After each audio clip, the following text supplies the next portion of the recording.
하나님 말씀 봅니다. 구약 성경 에스라서입니다. 711페이지에 있습니다. 1절부터 4절까지 한 절씩 교독합니다. 바사왕 고레스 원년에 여호와께서 예레미야 입을 통하여 하신 말씀을 이루게 하시려고 바사왕 고레스의 마음을 감동시키심에 그가 온 나라에 공포도 하고 조서도 내려 이르되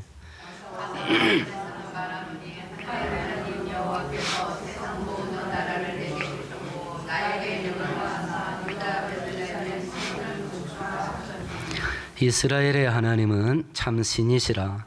너희 중에 그의 백성된 자는 다 유다 예루살렘으로 올라가서 이스라엘의 하나님 여호와의 성전을 건축하라. 그는 예루살렘에 계신 하나님이시라.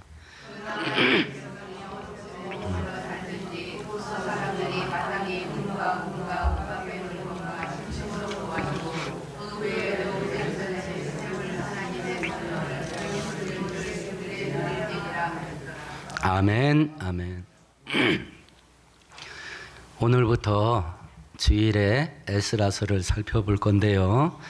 이 에스라서가 기록된 시기가 언제였냐면 이스라엘 백성들이 죄와 불순종 때문에 바벨론이라는 나라에 멸망하게 돼요. 그리고 바벨론에게 포로로 끌려가서 70년 동안 억류된, 그러니까 포로 생활을 하게 되는데요.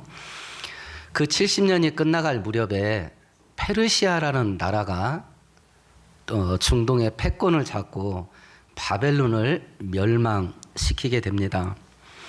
초대 황제였던 고레스라는 왕이 유대인들에게 니네들 고향에 돌아가도 좋다, 이렇게 석방령을 내립니다. 그날 이후로 약 100여 년 동안 세 차례에 걸쳐서 이스라엘 백성들은 가나안 땅으로 복귀를 하게 됩니다. 1차 복귀는 다윗 왕의 후손이었던 왕족 스룹바벨이라고 하는 사람이 페르시아의 총독이라고 하는 관직을 가지고 1차로 복귀를 합니다. 두 번째 복귀는 1차 복귀한 후에 약 80년 지나서 오늘 이 에스라가, 제사장 에스라가 주도를 해서 두 번째 복귀를 하게 됩니다. 에스라가 두 번째 복귀를 하면서 하나님께서 에스라를 통해서 이제 하나님의 은혜로 이스라엘 백성들이 고국으로 돌아가게 되는데, 고국으로 돌아가면 앞으로 어떻게 해야 될 건가, 그걸 알게 하시려고 에스라 손을 통해서 오늘 성경을 기록하게 하신 겁니다. 주제는 세 가지입니다. 첫 번째는 하나님을 버려서 나라가 망한 너희들이 하나님 은혜로 다시 고국에 돌아가니 하나님이 중심이 된 하나님의 나라 되게 해야 된다, 이스라엘이. 두 번째는 하나님을 버리니 당연하게 하나님 중심의 생활을 할 수가 없고 예배 중심 하나님 말씀에 순종하는 삶을 그동안 살지 못해서 이런 꼴을 겪었으니 고국에 돌아가게 되면 예배 중심, 신앙 중심, 하나님 말씀에 순종하는 그런 삶을 살아라 라고 하는 것이고, 세 번째는 너희들이 이 주변에 살고 있는 이방인들과 섞여 살면서 그들의 행위를 본받았다. 그래서 그들의 행위를 따라가서 그 징계와 심판으로 지난 세월 동안 이런 일을 겪었으니 이제 고국에 돌아가거든 구별되게 살아라. 이방인과 섞이지 마라. 이 세 가지 주제로 에스라서를 기록한 겁니다. 오늘 본문은 이제 바벨론을 멸망시키고 페르시아를 세웠던 초대 황제가 이스라엘 백성들에게 고국에 돌아가도 좋다라고 하는 석방령을 내린 사건을 기록한 게 오늘 본문이에요. 오늘 본문 속에서 하나님께서는 이스라엘 백성들에게 꿈 같은, 기적 같은 일을 만들어 주시는데, 오늘 성경을 살펴볼 때 이런 은혜가 우리 모두의 것이 되기를 축원드리겠습니다. 먼저 하나님께서 이루신 일이, 꿈 같은 일이 무엇인가 보십시다. 1절만 같이 읽습니다. 바사왕 고레스 원년에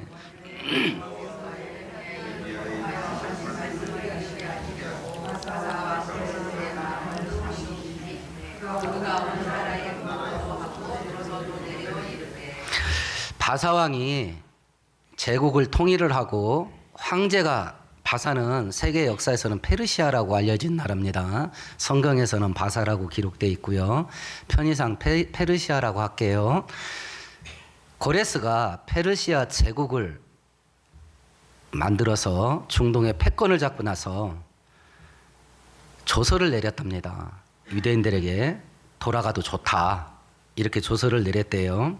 그러면 이 페르시아라는 나라는요, 엘람이라고 하는 나라가 있었는데 그 나라의 작은 식민지 중에 안산이라고 하는 나라가 있었다 그래요.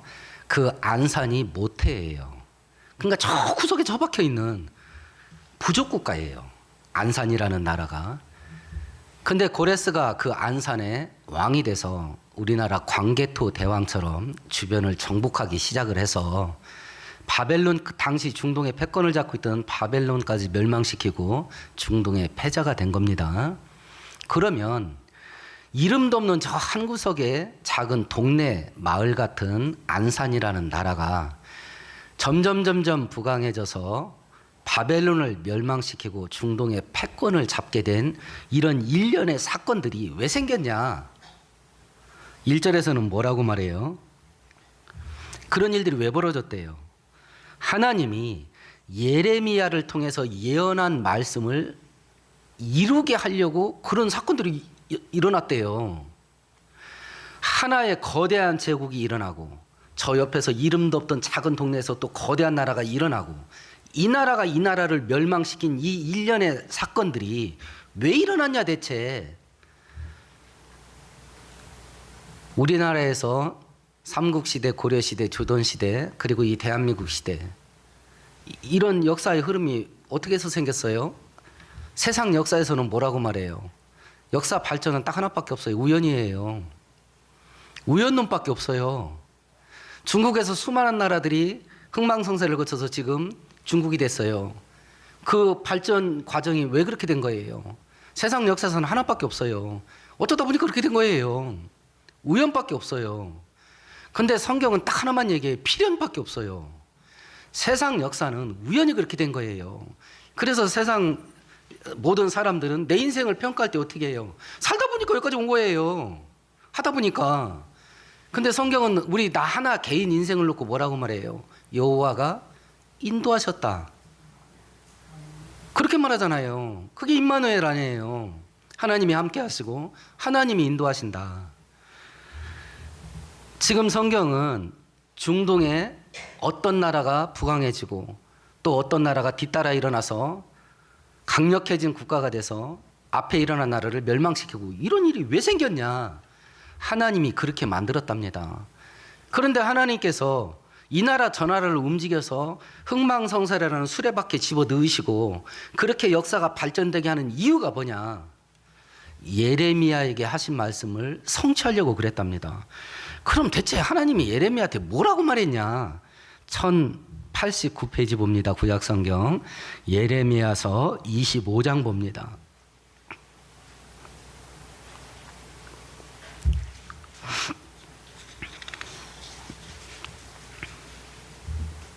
11절 12절 같이 읽습니다. 이 모든 땅이 폐허가 되어 놀랄 일이 될 것이며 이 민족들은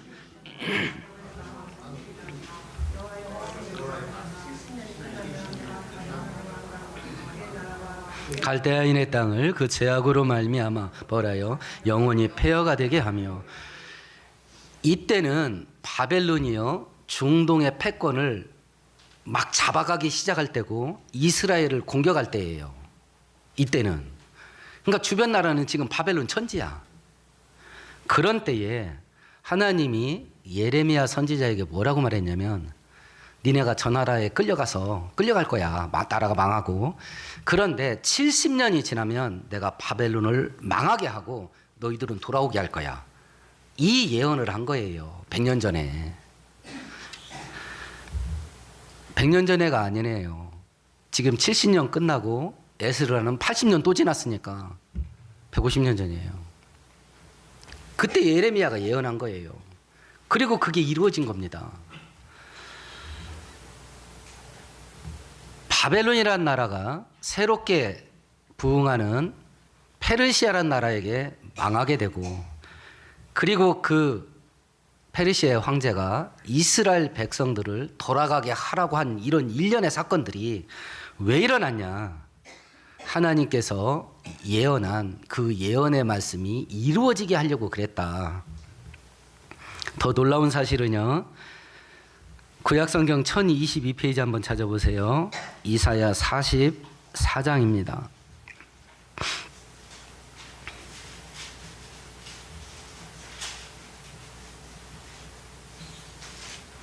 28절 같이 읽습니다.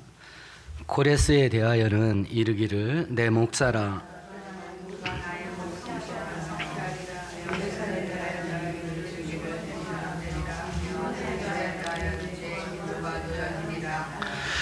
이사야 선지자는 예레미야 선지자 앞서서 약 40년 동안 예언을 했던 선지자예요.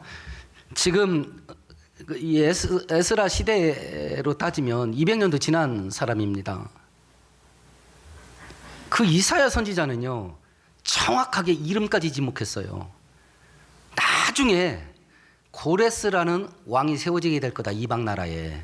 그 고레스라는 이방 나라 왕이 내 백성들을 고국에 돌아오게 할 거고, 그 고레스라는 왕이 성전을 재건하게 만들 거다. 이렇게 예언한 거예요. 지금부터 200년 전이면 조선시대 때 한 영조 임금쯤 될 겁니다. 그 시대에 이 땅의 후손들 가운데 대한민국이라는 나라가 세워지게 될 것이고 윤석열이라는 사람이 대통령이 될 거다.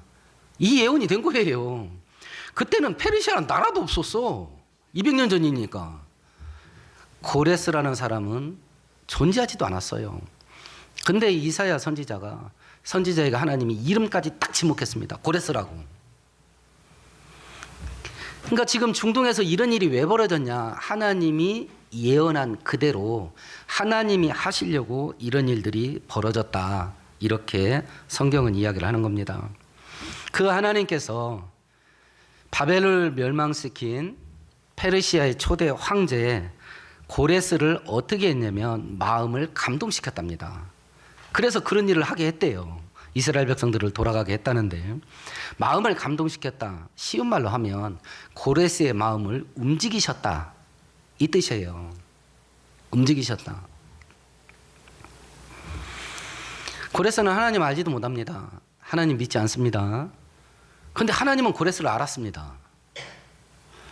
그리고 그 하나님의 계획하신 일에 고레스를 사용하기로 작정하시고, 고레스로 하여금 페르시아 제국을 만들게 하셔서 하나님이 작정한 일을 이루게 하셔요.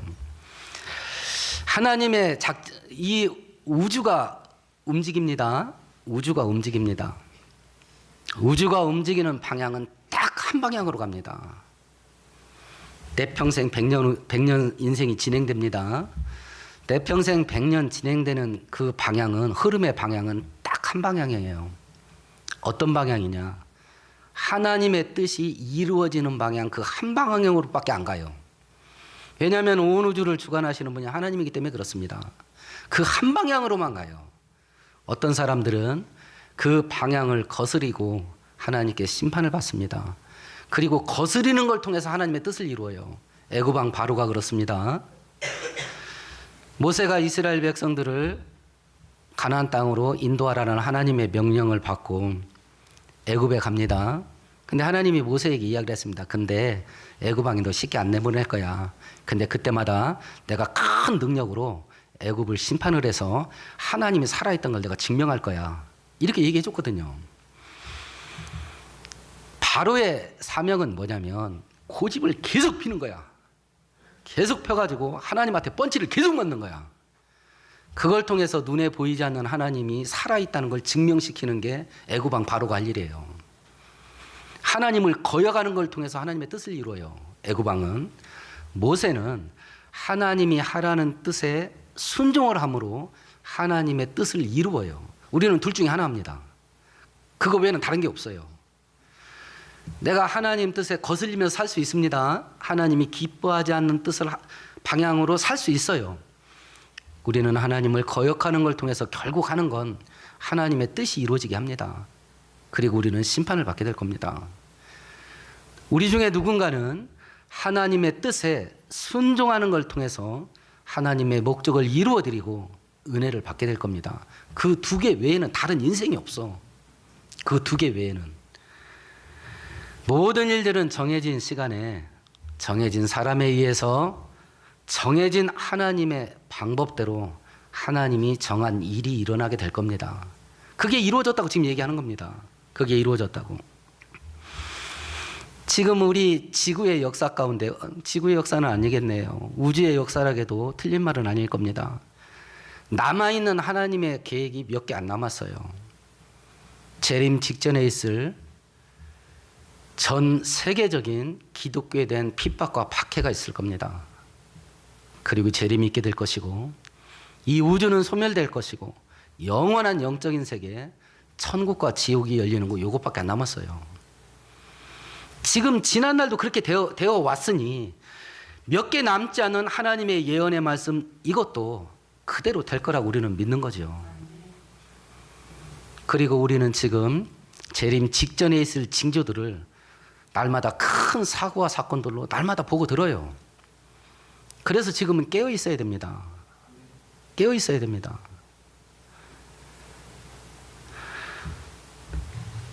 인간의 기술이 발달을 하면서요, 우리가 신앙생활하면서 한 가지 조심해야 될 게 있습니다. 저도 이 함정에 빠져서 굉장히 어려움을 겪었는데요, 하나님에 대한 우리의 생각이 편협해. 하나님에 대한 우리의 의식이 좁아. 창세기 1장 1절이요.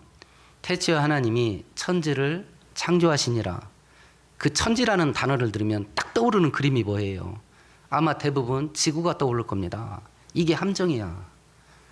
이게 함정이야.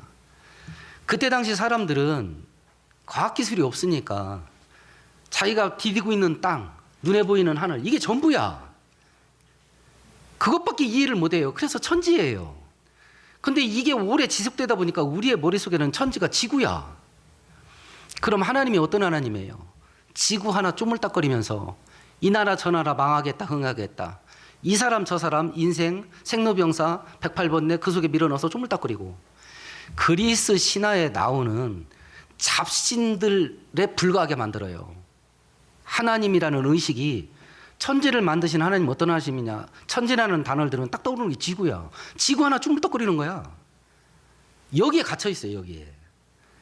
이걸 깨트리는 거 진짜 어렵습니다. 진짜 어려워요. 그러면 천지라는 본래 뜻이 뭐였겠어요? 우주예요. 그래서 제가 스마트폰 보면서 동영상 볼 때 제발 딴 거 보지 말고 그 천문학에 관한 걸 봐라. 그래야 이 하나님이 어떤 하나님이냐 시작하는 그 첫걸음이 있죠. 거긴 지구가 아니에요. 우주가, 최소한 우주에서 시작해야 돼. 하나님의 통치의 영역, 하나님이 지배하시는 영역, 하나님이 능력이 미치는 범위, 울타리, 이거의 최소 영역이 우주예요. 근데 우리는 지구야. 그러니까 말도 안 되는 일이 벌어지는 거야. 말도 안 되는 일이. 최소가 우주 단위고요. 그 우주 바깥에 천국과 지옥이라는 영적인 세계가 있잖아요. 그러니까 하여튼 최소한 우주부터 시작을 해야 돼. 1977년에 미국의 우주선 보이저우가 명왕성, 태양계 끝자락에 있는 명왕성을 벗어나면서 1990년에 지구 사진을 딱 찍어서 보냈어요. 아마 여러분도 신문에서 봤을 겁니다. 뉴스에서나. 점 하나야, 점 하나. 그 보이저라는 그 우주선이요, 14년 달려가서 찍었어요. 14년. 근데 지구가 점 하나로 보여. 빛의 속도로 가면 4시간 거리입니다. 4시간 거리야. 지구가 포함되는 우리 은하가 빛의 속도로 10만 년 가야 됩니다. 10만 광년짜리예요. 그럼 우리 지구가 있는 우주 끝에서 우리 태양계, 지구도 아니야, 태양계. 아마 원자 크기도 안 될 겁니다. 기술이 발달해서 이 우주를 관찰할 수 있는 이 크기, 공간이 920억 광년이라 그래요. 920억 광년. 지금 과학자는 그게 끝이라고 말 못합니다. 그 바깥에 더 있는 걸 알아. 근데 우리 인간의 능력이 안 돼. 더 이상 볼 능력이. 여기까지 볼 수 있는데 그 이상 없다고도 말도 못해. 실제 우주의 크기가 그것보다 1000만 배, 억만 배, 몇 조 배 크다고 하십시다. 그런데 그 크기가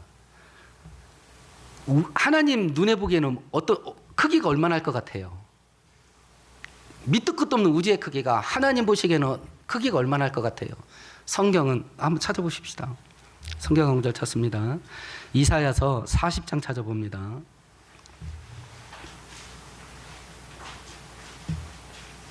(15절입니다)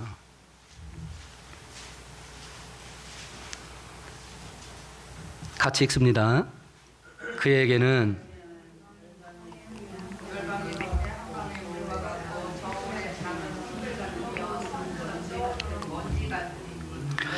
하나님에게는 세상 모든 나라가 하나님 손바닥에 물 한 방울이랍니다. 하나님은 모든 걸 점으로 봐요. 우주가 아무리 커도 하나님 눈에는 점 하나입니다. 시간이 1000억 년, 1조 년 이렇게 불교에서 말하는 영겁의 세월의 시간이 있다 하더라도 하나님은 그 시간이 한 점이에요. 그래서 하나님은 영원한 과거와 영원한 미래를 현재로 보는 겁니다. 점으로 보니까. 이게 돼야 돼. 제가 우주 얘기를 왜 이렇게 복잡하게 길게 하냐면 하나님이 움직이는 영역이 최소한 우주여야 된다. 이 의식의 확장이 일어나야 돼요. 그래야 믿음의 확장이 일어나. 이 우주를 손바닥에 물 한 방울처럼 놓고 움직이시는 하나님이 지구 움직이는 건 얼마나 쉽겠어요. 이 우주를 손바닥에 물 한 방울처럼 움직이는 하나님이 내 인생 하나 바꾸는 건 얼마나 쉽겠냐고. 그러니까 하나님의 통치 영역에 확장이 일어나야 돼. 그래서 하나님이 일절 같은 일을 할 수 있는 거예요. 일절 같은 일을. 근데 천지라는 단어를 떠올리면 지구가 떠올라. 이러면 그다음부터는 인생 꼬여버려. 그다음부터는 인생이 꼬여요. 우리 믿음이 꼬여버린다니까. 지금보다 내 인생, 내 가정의 형편이 조금만 더 좋아졌으면 좋겠죠. 근데 그게 안 돼서 죽을 것 같지. 내가 하나님 믿고 신앙생활하는 내 인생 지금보다 조금만 더 바뀌는 것도 안 될 것 같은 거야. 이게 말이나 되냐고 이게. 이게 말이나 돼요 진짜? 이 밑도 끝도 없는 우주를 손바닥에 물 한 방울처럼 놓고 움직이시는 하나님인데, 그러니까 우리의 의식의 확장이 거기까지 가야 되는데 이게 지구 한 덩어리라. 그러니까 내 인생 지금보다 조금만 더 바뀌는 것도 안 될 것 같아서 환장할 것 같은 거야. 우리가 울타리에 갇혔어요. 지금 에스라서 1장 1절이 가리키는 게 그거예요. 우주를 점으로 놓고 움직이시는 하나님이기 때문에 제국을 왔다리 갔다리 움직이는 이런 일들을 하나님은 아무렇지도 않게 하는 겁니다. 그리고 그렇게 움직이는 방향은 딱 한 방향이야. 하나님의 뜻이 이루어지는 한 방향으로 이게 흘러가게 만드는데, 그러면 하나님께서 이 모든 우주를 끌고 가는 마지막 한 방향이 뭐냐? 우리의 구원이에요. 우리의 구원이에요. 지금 이 나라 저 나라 움직여서 이 나라가 패권 국가가 됐다가 이 나라가 또 패권 국가게 만드는 이런 일련의 일들을 하나님께서 역사의 수레바퀴에 밀어놓고 움직이는 이유가 뭐냐? 이스라엘 백성들의 구원이에요. 하나님이 움직이는 방향은 딱 한 방향인데 그 한 방향은 택한 백성들의 구원입니다. 하나님은 이 방대한 우주를 당신이 만들어 놓고 한 번도 우주를 사랑한다고 말한 적이 없어요. 우주를 통치하십니다.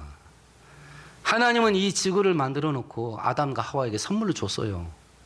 그리고 지구를 사랑한다고 말한 적이 없어요. 택한 백성들을 사랑하지. 성경은 나를 사랑합니다. 하나님은 우주를 사랑해서 십자가를 주지 않았어요. 나를 사랑해서 십자가를 줬지. 그래서 성경은 하나님이 우리에게 주는 최고의 축복은 구원의 은혜다 말하는 이유가 바로 여기 있어요. 하나님께서 이 나라 저 나라를 움직여 가지고 하려고 하는 일이 뭐냐? 딱 하나예요. 이스라엘 백성들의 구원입니다.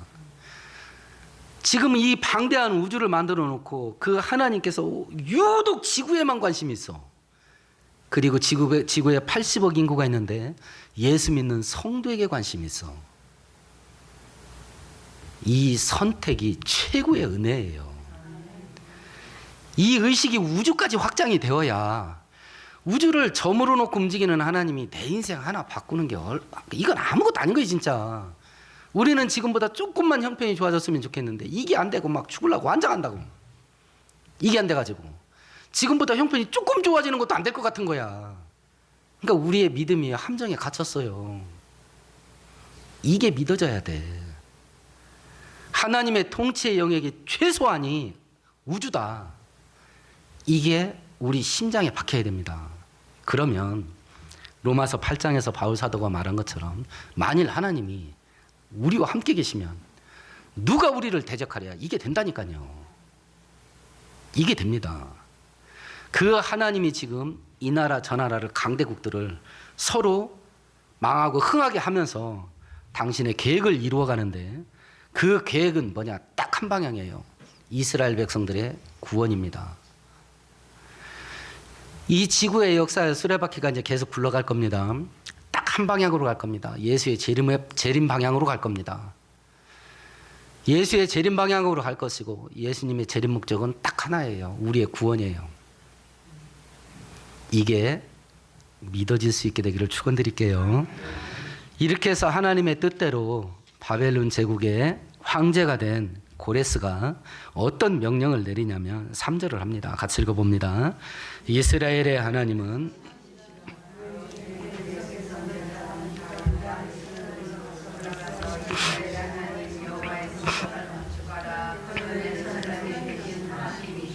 두 가지를 명령을 합니다. 첫 번째, 이스라엘 백성들은 전부 다 이스라엘로, 하나님께로 예루살렘으로 가라. 두 번째는 성전을 재건해라. 예루살렘으로 돌아가라, 이 말은 하나님께 돌아가라는 말입니다. 지금 이스라엘 백성들이 왜 이런 비참한 인생에 빠졌을까요? 하나님 버려서 그렇습니다. 하나님 버려서 그래요. 그럼 하나님께서 이스라엘 백성들이 죄 한 번 졌을 때 이것들 살려두면 안 되겠다 하고 가차없이 후려쳐가지고 바벨론에게 나라가 망하고 포로로 끌려와서 70년 동안 막 생고생, 죽는 고생을 하게 만들고 이런 거냐? 아닙니다. 이사야 선지자가 40년 내내 경고했습니다. 그러다 망한다고. 이사야 선지자가 그러다가 죽었습니다. 예레미야 선지자가 약 50년 동안 예언 활동했습니다. 그러다가 망한다고. 거의 100년 동안 경고를 받았어요. 그리고 기어이 망할 짓을 한 겁니다. 그러다 망한 거예요. 하나님 버려서 이런 일을 한 겁니다. 그런데 이방인 황제가 그렇게 해서 포로로 끌려와가지고 70년 동안 포로 생활하는 그 후손들한테 뭐라고 말했냐면, 니네는 하나님께 돌아가라. 이방인 황제가 말합니다. 기가 막히지 않습니다. 않습니까? 여러분 주변에는 불신자가, 임자, 신앙생활 좀 제대로 좀 해라. 내가 보니까 네 나이롱이요. 불신자 입에서 그런 소리 듣는 거하고 똑같습니다. 이방인 황제가 하나님을 버려서 끌려와가지고 이 비참한 삶을 살았던 하나님의 백성들의 후손들에게 니네는 이제 하나님께 돌아가라, 그런 거예요. 하나님이 불신자 입을 통해서 우리들에게 신앙생활 제대로 해라. 내가 봐도 네 나이론 같다. 이런 소리를 지금 듣게 된 거예요. 이사야서 한번 볼까요? 1장 한번 보십시다. 968페이지입니다.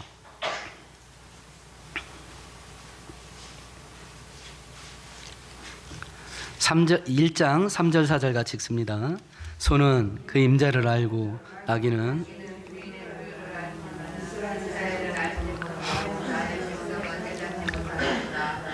슬프다 범죄한 나라요, 허물진 백성이요, 행하게 중요자요, 행위가 부패한 자식이로다. 그들의 여호와를 버리며.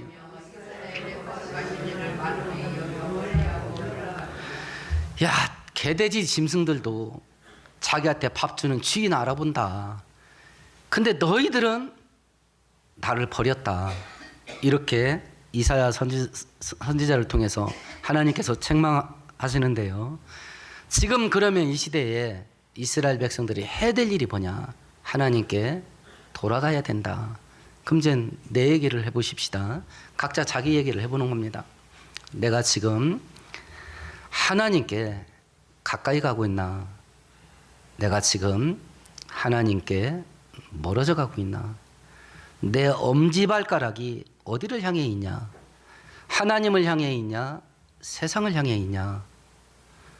내 심장의 온도계가 신앙의 온도계가 뜨거워지고 있냐?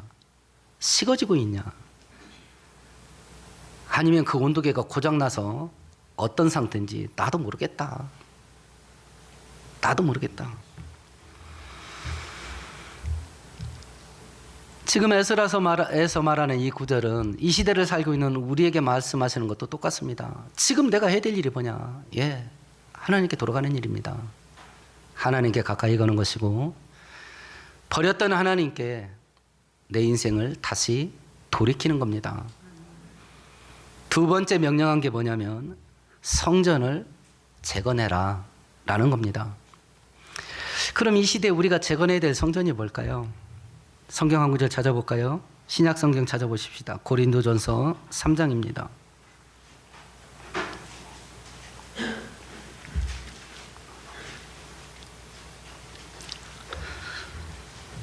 고린도전서 3장 16절 같이 읽습니다. 너희는 너희가 하나님의 성전인 것과 성전의 역할이 뭡니까? 하나님은 눈에 보이지 않습니다. 성전이라는 건물은 눈에 보입니다. 하나님께서 이스라엘 백성들에게 광야 시대에는 성막 정착했을 때는 솔로몬을 통해서 성전 짓게 하셔서 성막과 성전은 눈에 보입니다. 그 눈에 보이는 성전과 성막을 보면서 이스라엘 백성들은 눈에 보이지 않는 하나님이 살아계시고 저기에 좌정하셔서 우리와 함께 계시고 우리를 다스리고 통치하신다 라는 것을 확증하게 만들어주는 눈에 보이는 증거물이에요. 그게 지금 바벨론 침략당할 때 완전히 폐허가 됐습니다.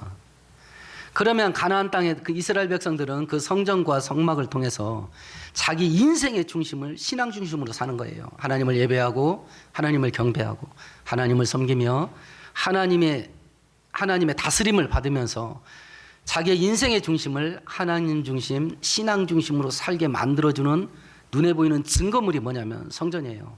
그게 사라져버렸어요. 근데 지금 이방인 황제가 유대인들을 돌려보내면서 그 성전을 재건하랍니다. 하나님 중심, 신앙 중심의 인생은 그걸 회복하는 거예요. 그러면 이 무너진 성전, 이 시대에 이 성전은 어디냐 대체? 내가 이스라엘 성지순례 가야 되냐? 신약 시대는 성전의 개념이 바뀌었어요. 하나님의 영, 성령 하나님이 우리의 영혼 속에 있답니다. 마음이라 해도 좋아요. 우리의 영혼 속에 있는데 성령이 거하시는 우리의 영혼이 성전이랍니다. 그게 재건돼야 된대. 열왕기상 18장에 보면요, 아방 시대에 바알 우상 숭배가 극렬하게 일어납니다. 하나님께서 엘리야 선지자를 보내서 이스라엘 백성들에게 하나님이 살아있다는 것을 증명시킵니다. 아방에게 도전합니다. 당신이 섬기는 바알 선지자 850명 모아라. 나는 하나님 대표해서 나 혼자 나간다. 각자 섬기는 신에게 하늘에서 불 떨어지게 해달라고 기도해서 불이 떨어지게 하는 쪽이 진짜 신이다. 능력 대결을 하지요. 바알 선지자들이 오전부터 저녁 소재 드릴 때까지 바알이여 불을 내리소서 난리를 치는데 불이 안 내려요. 저녁 무렵에 엘리야가 이런 일을 합니다. 엘리야가 모든 백성을 향하여 이르되 내게로 가까이 오라. 백성이 다 그에게 가까이 가매 그가 무너진 여호와의 제단을 수축하되. 백성들 앞에서 이스라엘 백성들이 바알 섬기느라고 하나님께 제사 드린 제단이 다 무너져 버렸어. 이스라엘 백성들 보는 앞에서 그 제단을 수리를 해요. 뭘로요? 돌멩이 12개 주워다가. 그러니까 국가 종교로 지원받는 바알 제단에 비하면 이건 완전히 게임도 안 되는 그런 제단이야. 돌멩이 12개로 얼기설기 수리한 거니까. 거기에 하나님의 능력이 나타났잖아요. 내 인생 속에 하나님의 능력이 언제 나타나냐? 예. 무너진 여호와의 제단이 수축할 때 나타나요. 엘리야의 제단은 돌멩이 12개예요. 천박한 겁니다. 모양새도 안 나요. 본때도 없습니다. 근데 그 제단이 여호와의 제단이야. 우리 가진 거 없습니다. 우리 힘 없어요. 세상에 내놓을 만한 거 하나도 없습니다. 다른 사람과 경쟁해서 이길 만한 경쟁력 있는 것들이 나한테 하나도 없어. 심지어는 나한테도 없는데 내 자식들한테도 없어. 그럼 현재 가난이 대물림 돼야 돼. 그건 거의 100%야. 이걸 뒤집을 수 있는 길이 딱 하나 있어요. 우리 가정 속에 여호와의 제단이 세워지면 됩니다. 내 심령 속에, 내 자식들 인생 속에 여호와의 제단이 회복되면 돼요. 그걸 지금 하러 간 거예요. 그걸. 내 심령이 하나님의 성전인데, 하나님의 성전된 내 영혼, 내 마음의 중심을 하나의 빈 공간으로 생각을 해보십시다. 그 안에 지금 뭐가 들어찼습니까? 성전이니까 오직 하나님만 있어야 됩니다. 거기 하나님만 있습니까? 아니면 온갖 세상 잡다한 것이 내가 이거 귀중하게 여기고 이거 애틋하게 여기고 아이고 나 이거 없으면 못 살아. 나 이것이 내 인생 행복하게 만든다니까 하고 주섬주섬 긁어 모아가지고 그 창고에 집어넣은 거. 그 창고가 온갖 세상 것들로 잡다하게 들어차서 쓰레기 창고가 되어버리진 않았는가. 돈도 쓰레기입니다. 성전에 돈 들이지 마시고 성전 바깥에 창고에다 넣어놓고 쓰세요. 거기다가 1,000억을 집어넣든지 2,000억을 집어넣든지 성전 바깥에 창고에 집어넣고 쓰는 겁니다. 그게 맞아요. 지금 그걸 하러 간 거예요. 무너진 성전을 재건해라. 오직 우리의 인생의 중심이 하나님 되게 해라. 그러면 그 일을 우리가 감당한다고 치십시다. 그럼 어떤 일이 벌어질까요? 4절이 벌어진 겁니다. 같이 읽어보십시다. 그 남아있는 백성이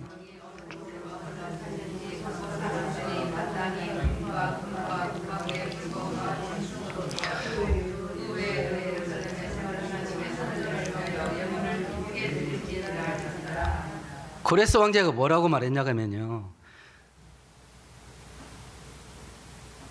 그곳 사람들이 마땅히 은, 금과 물건과 짐승으로 도와줘라. 그곳 사람이 누구겠어요? 이스라엘 백성들은 가나안 땅에서 포로가 돼가지고 바벨론에 끌려와서 70년 살았습니다. 그럼 그곳에는 누가 살고 있을까요? 예, 이방인들이 살고 있는 겁니다. 자, 지금 본 주인들이 간다에 니네들이 거기서 살고 있으니 본 주인이 가면 필요한 금, 은, 짐승, 물건 뭐든지 도와줘라. 이랬습니다. 뭐든지 도와주라고. 성전 재건에 필요한 모든 건축 물자 전부 다 제공해줘라. 대가가 뭐예요? 공짜예요. 하나님의 백성이라고 자랑했던 아브라함의 후손들이 우리는 선택된 백성이요, 이걸 자랑 삼고 살면서 행동으로는 지긋지긋하게 죄졌잖아요. 그리고 좀 포로로 끌려왔고, 그런 자들이 황제가 하는 걸 보니까 미친 것 같아. 미친 것 같은 거예요.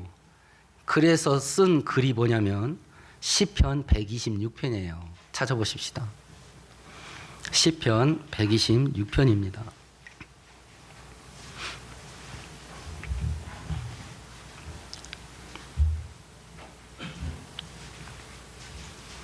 1절 2절 같이 읽습니다. 여호와께서 시온의 포로를 돌려보냈을 때에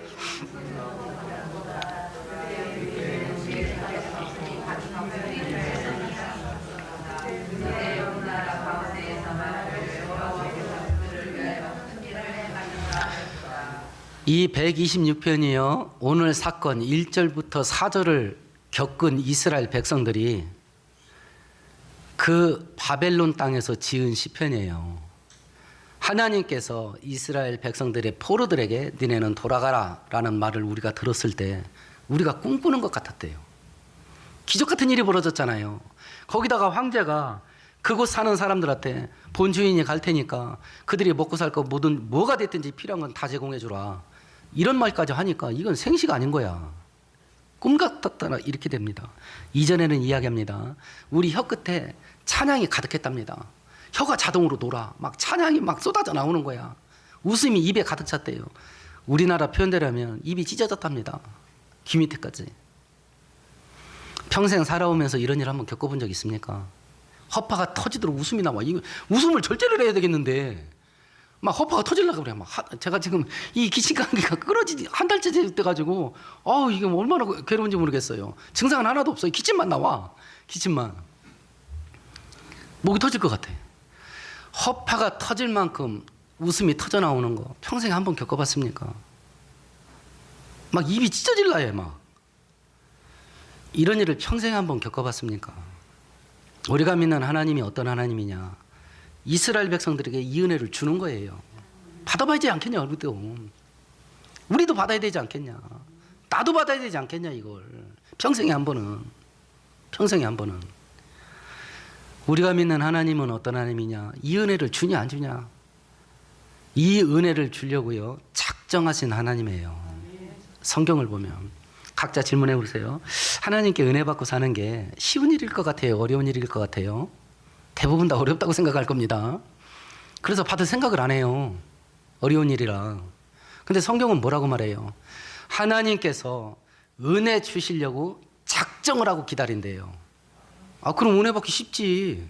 저쪽에서 나한테 뭐 주려고 작정하고 기다리고 있다는데 가면 되잖아. 그래서 황제가 돌아가라 간 거예요. 돌아가라고.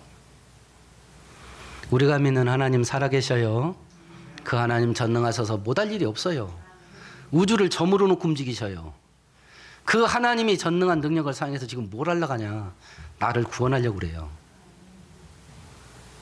이걸 믿고 확신하시면서 하나님이 우리에게 주려고 하시는 이 놀라운 은혜, 바울 사도가 하나님께서 당신을 사랑하는 자들을 위해서 예비하신 것은 우리가 눈으로 본 적도 없고 귀로 들어본 적도 없고 마음으로 생각도 해본 적이 없는 것이라 했던 이 크고 위대한 은혜의 역사가 우리 모두에게도 부어지게 되길 축원드리겠습니다. 말씀 생각하시면서 함께 통성으로 기도하십시다.